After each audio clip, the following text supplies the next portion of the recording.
আসসালামু আলাইকুম রহমতুল্লাহি ওবরাকাত।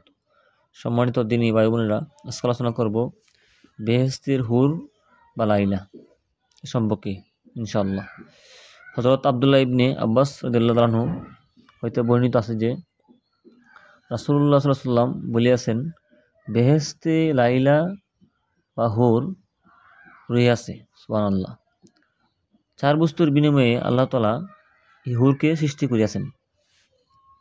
ওই বস্তুর বিনিময়ে চার বস্তুর বিনিময়ে আল্লাহ রাব্বুল আলামিন এই হুরকে সৃষ্টি করিয়াছেন। নাম্বার 1 মেশক, নাম্বার 2 আম্বর, এক প্রকার সুগন্ধি দ্রব্য। সুবহানাল্লাহ। মেশক আম্বর দ্বারা, এখানে 2টা। 3 নম্বর হলো কর্পূর, ইহাও এক প্রকার সুগন্ধি বিশেষ। সুবহানাল্লাহ।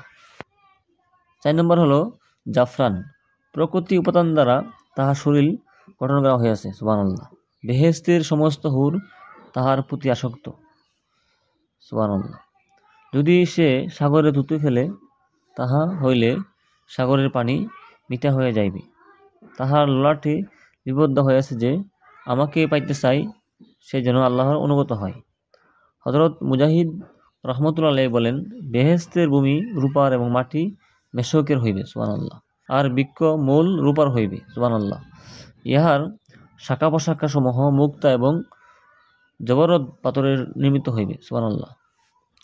পাতা এবং ফল হইবে নিম্নমুখী এবং মূল হইবে ঊর্ধ্বে, অর্থাৎ ফল পাতা থাকবে নিচে আর যে ডাল থাকবে উপরে।